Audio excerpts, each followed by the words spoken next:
Alright, now we are going to talk about my favorite part of the mixer, which is the fat channel.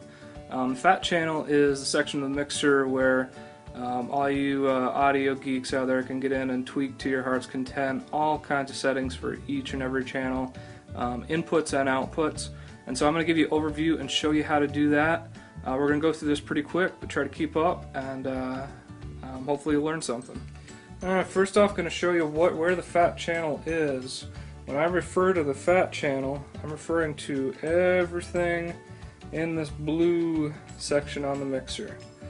That is all referred to as the fat channel. Now, what that section does and what it's affecting is dependent on what channel you selected. Now, on this mixer, let me back up a little bit. Everywhere you see a blue blinking light, those are inputs or outputs that you can select to then make adjustments to those inputs or outputs in the fat channel. So let's just get started on one channel, and we'll walk through what you can do. Alright, so we're going to select channel 8. Let's get started and we'll work left to right. First thing you'll see here is a high pass filter. If that light's on, the high pass filter is turned on. If it's not, the high pass filter is not on. Let's turn it on. Now what a high pass filter does is it cuts off frequencies that are lower than what you set the setting to. Now on the left here of this bar you'll see different frequencies. The top is 1 kilohertz, the bottom is 24 hertz. And 24 hertz is really, really low bass. The bass that you hear booming in cars when they go by is going to be somewhere between 75 hertz and 100 hertz. That's the range where you get really loud booming bass. This is the lower bass that makes you feel like you're going to throw up if it hits you hard enough. And up here is more mid-range frequencies, low mids. So what this knob does, lets you select the frequency and choose that below the frequency you select, the mixer is going to cut all the low frequencies below that setting out of that channel sound. What this is helpful for is, one, with microphones. You don't need microphones to be picking up really low bass. Say somebody's singing, especially a female vocalist or male vocalist, you don't need to be picking up bass frequencies. All these bass frequencies are going to do is be picking up feedback from, say, your subwoofer or other things. So we're going to set, the way we're going to set our high pass filter is we're going to be listening to that channel, and we're going to keep turning up the high pass filter until we reach the point where it starts affecting how the sound of that channel is. So say this is a acoustic guitar or a vocal, we're going to start at the bottom and we're going to turn it up until we reach the point that suddenly that instrument starts sounding different. Once it starts sounding different, we're then going to back it down slowly until we reach the point that this isn't affecting that instrument. The other thing this is really helpful for is when miking an acoustic drum set, like your overhead mics that you're miking your cymbals with. Obviously your cymbals are high frequency, but you don't want to be picking up the whole drum set through your cymbal mics. So we're going to set the high pass filter pretty high. You're going to listen until, you're going to turn this up until the toms and your kick and everything else aren't coming through those cymbal mics, and only your cymbals are. So that's what a high pass filter is. Pretty cool, pretty helpful. We also have, let's see next here, I'll go to the digital out button. This has to do when you're recording to the computer through FireWire. If this is off, then what this is what this is telling the mixer to do is to send the signal, a pure signal that right directly from the microphone into the computer. So it comes in, you set the gain, goes right to the computer. If this is on, it says post EQ and dynamics. If that's on, the signal going to the computer is going to be coming in through the gain, and it's going to be going in through all these settings that you adjusted to optimize the sound before it goes to the computer to be recorded. Now, most of the time you're going to want to have this on.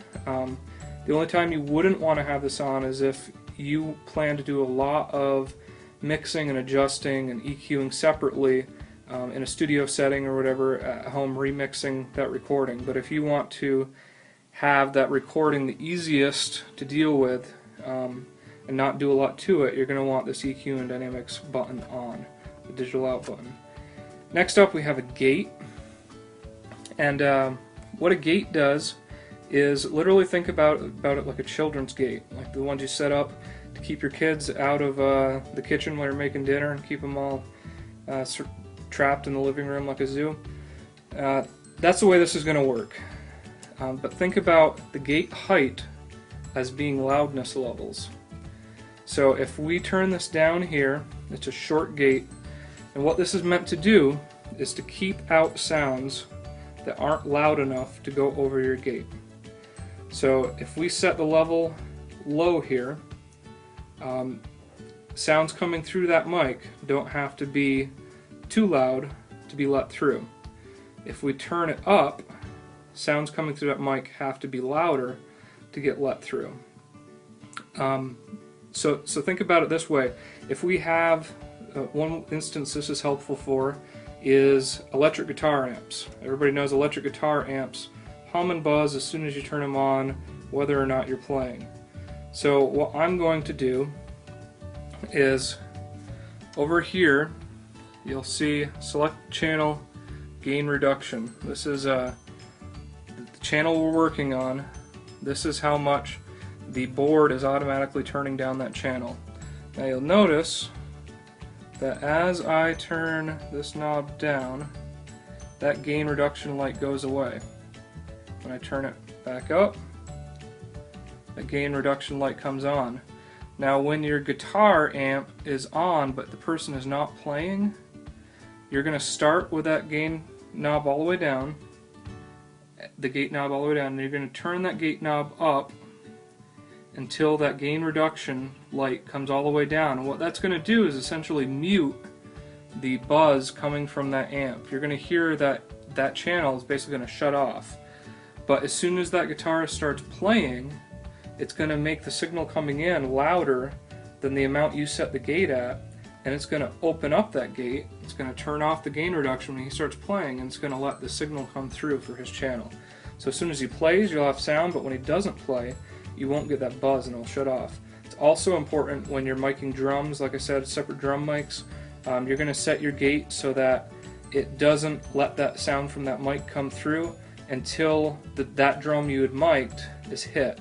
You don't want sound coming through your tom mic, when you're hitting your cymbals. So you're going to set it so that only when the loudness of your toms, which are right next to those mics, allows that gate to open up and let the sound through. Next here is the release time, and that's just setting 2 seconds at the top, 0.05 seconds at the top. That's setting how long the gate stays opened after it's been opened. So we've let the electric guitarist through when he played. It opened up the gate, let his sound of his guitar come through, and now if we set it at 1 second, after the level of his guitar falls below the gate level we set, the gate's going to stay open for 1 second more, and then it's going to close. With this, you can just play around with settings. You don't want it to shut off too quick, because it may cut off if he holds out a note and it gets quiet but it's still barely there. This may cut it off if the release is set too short, but if it's set too long, you're going to get a period of buzz from that amp until it does decide to shut off.